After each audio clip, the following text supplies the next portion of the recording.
नमस्कार बच्चों, physics IQ channel पर आपका बहुत बहुत स्वागत करता हूं।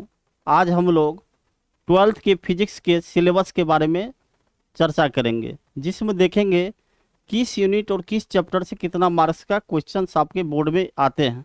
तो आइए शुरू करते हैं सिलेबस को गणेश जी के नाम के साथ। देखिए यहाँ पर हम लोग समझते हैं, पहले मोटिवेशनल लाइन है। मोटिवेशनल लाइन को आप देखेंगे और समझेंगे। करा खोल दे पंख मेरा कहता है परिंदा, खोल दे पंख मेरे कहता है परिंदा, अभी और उड़ान बाकी है, अभी और उड़ान बाकी है, जमी नहीं है मंजिल मेरी, अभी पूरा आसमान बाकी है। लहरों की खामोशी को समुंदर की बेबसी ना समझे ए नादान, लहरों की खामोशी को समंदर की बेबसी ना समझे ए नादान, जितनी गहराई अंदर है बाहर उतना तूफान बाकी है। ठीक है, चलिए अब आगे सिलेबस की चर्चा हम लोग करते हैं। सिलेबस में आपका पहला जो यूनिट है, पहला यूनिट में दो चैप्टर है। पहला यूनिट में दो चैप्टर है। पहला यूनिट है क्या, पहले उसको समझते हैं हम लोग। स्थिर वैद्युतिकी है। स्थिर वैद्युतिकी से यूनिट में हमको 8 मार्क्स का क्वेश्चन आते हैं। 8 मार्क्स की, कितना मार्क्स का? 8 मार्क्स का क्वेश्चन आते हैं। ठीक है, इसमें दो चैप्टर है एनसीईआरटी के हिसाब से। बाबू देखिए दो चैप्टर कौन कौन सा है। फर्स्ट चैप्टर है इलेक्ट्रिक चार्जेज। कौन सा charges? Electric charges and fields, जिसको बोलते हैं वैद्युत आवेश तथा क्षेत्र। और दूसरा यूनिट जो चैप्टर में है, ये चैप्टर दूसरा जो है इलेक्ट्रोस्टैटिक पोटेंशियल एंड कैपेसिटेंस, जिसको हिंदी में बोलते हैं हम लोग स्थिर वैद्युत विभव तथा धारिता। वैसे धारिता को सी से डिनोट करते हैं और पोटेंशियल को भी से डिनोट करते हैं। ये दोनों मिला के 8 नंबर का चैप्टर आपका है। ठीक है, यहाँ तक समझ गए होंगे आप। अब आगे देखिए, यूनिट दूसरा है। एनसीईआरटी यूनिट कौन सा है? दूसरा है। कौन सा? दूसरा है। दूसरा है विद्युत धारा, करंट इलेक्ट्रिसिटी। इसको इंग्लिश में बोलते हैं हम लोग करंट इलेक्ट्रिसिटी बोलते हैं। चैप्टर 3 एनसीईआरटी का होता है। ये कौन सा चैप्टर होता है? एनसीईआरटी का चैप्टर 3, जिसको बोलते हैं करंट इलेक्ट्रिसिटी। करंट इलेक्ट्रिसिटी, जिससे 7 मार्क्स का आपको क्वेश्चन आते हैं बोर्ड में। 7 मार्क्स का क्वेश्चन आते हैं। अब आगे थोड़ा आएंगे आप।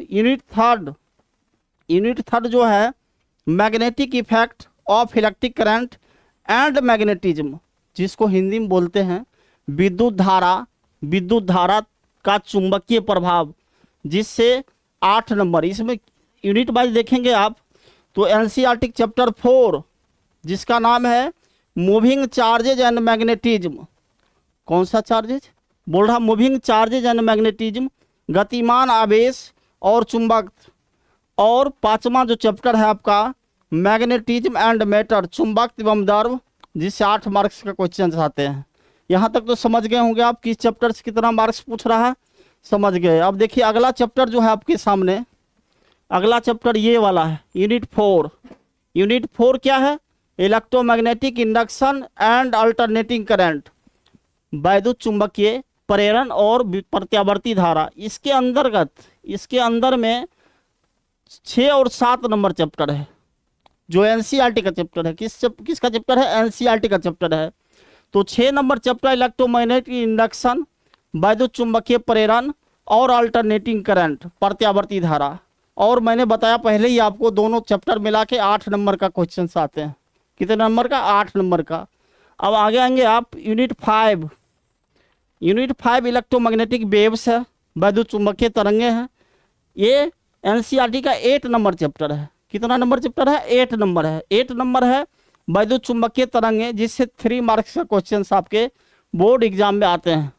क्लियर है? अब देखो 6 यूनिट जो है आपका ऑप्टिक्स। वैसे ऑप्टिक्स 14 नंबर का होता टोटल, जिसमें एनसीईआरटी का 2 चैप्टर होते हैं। कितने चैप्टर होते हैं? 2 चैप्टर होते हैं। कितने चैप्टर होते हैं बाबू? 2 chapter. Ray optics and optical instrument, किरण प्रकाश एवं प्रकाशिक यंत्र। और 10वां चैप्टर है वेव ऑप्टिक्स। कौन सा ऑप्टिक्स? Wave optics. वेव बोलो तो वेव ऑप्टिक्स यहाँ बोला है इसने। और 14 नंबर का ये क्वेश्चन आते हैं इस दोनों चैप्टर मिला के। चलिए इसके बाद आगे का टॉपिक है आपके सामने, यानी चैप्टर है ये। देखिए वही आ गया फिर से, कोई बात नहीं है, आगे थोड़ा बढ़ा देता हूँ।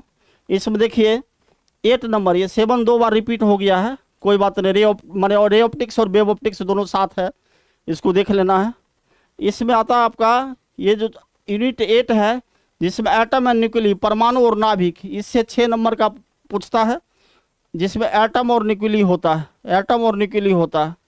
9 नंबर जो चैप्टर है आपका इलेक्ट्रॉनिक्स युक्तियाँ, जिसमें semiconductor electronics material devices and simple circuits, अर्धचालक इलेक्ट्रॉनिक पदार्थ युक्तियाँ तथा सरल परिपथ है, 7 नंबर का आता है। और कम्युनिकेशन सिस्टम संचार व्यवस्था, ये संचार व्यवस्था 5 नंबर का आता है। यहाँ पर मिस्टेक है थोड़ा सा, 5 नंबर इसे पूछता है। टोटल 70 मार्क्स का आता है। यहाँ जो ये यूनिट होगा, ये चैप्टर जो होगा 7 में, एक होगा dual nature of radiation and matter, ये चैप्टर होगा जो टाइपिंग मिस्टेक कारण छूट गया है। इसमें बोलेंगे हम लोग पदार्थ की द्वैत प्रकृति, ये बोला जाता है, यानी विकिरण भी बोल सकते हैं आप, विकिरण एवं पदार्थ की द्वैत प्रकृति, ये चैप्टर है आपका। फिर से समझा देता हूँ इस चीज को।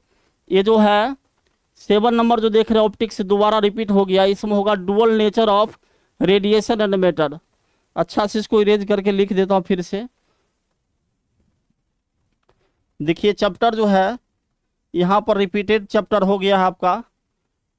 यहाँ पर आएगा आपके सामने, यह आएगा dual nature of radiation and matter, ये चैप्टर है आपका। इसका हिंदी होता है विकिरण एवं द्रव्य की द्वैत प्रकृति, जिसको डुअल नेचर बोलते हैं हम लोग, विकिरण एवं द्रव्य की द्वैत प्रकृति। ये चैप्टर छूट गया आपका, ये पहले बता दिया मैंने, समझा दिया था आपको, ये टाइपिंग मिस्टेक कारण छूट गया है।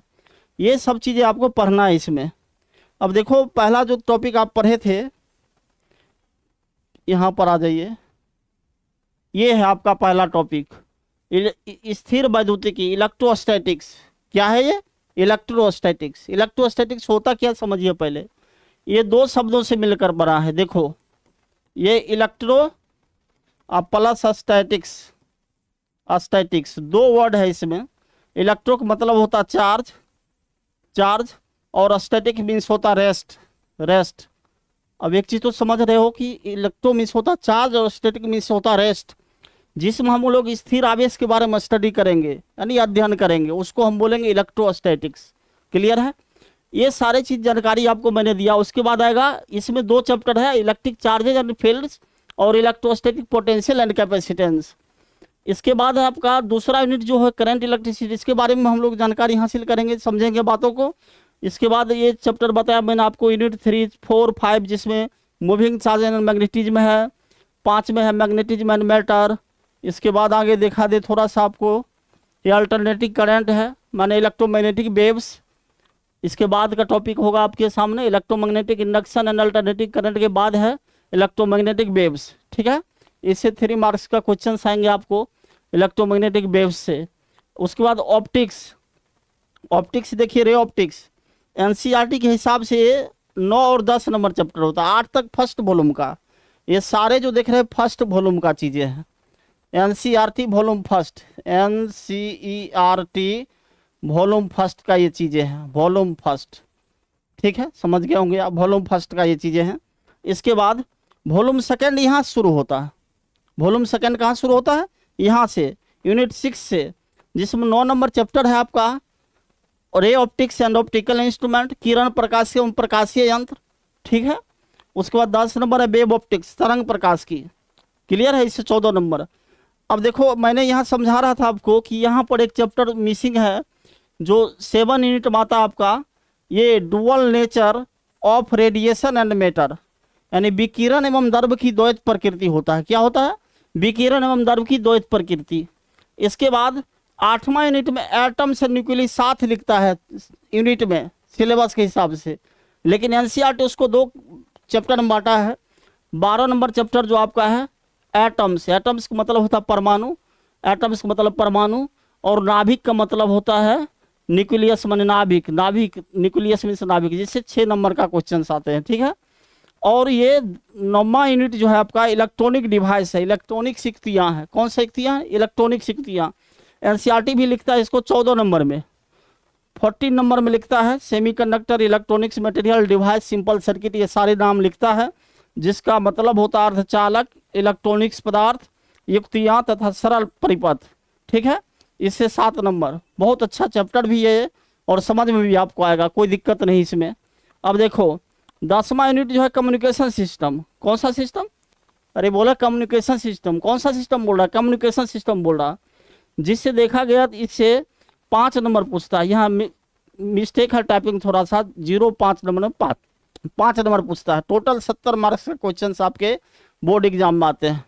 तो आज हम लोग ये सिलेबस की जानकारी लिए हैं और समझें सिलेबस के बारे में। अगले क्लास में चैप्टर वाइज डीलिंग आपको बताया जाएगा, चैप्टर वाइज स्टडी हम लोग करेंगे। इसी के साथ आप समझ गए सारे चैप्टर को, समझ में आ गई सारी बातें। धन्यवाद। चैनल को लाइक एवं सब्सक्राइब कर दें।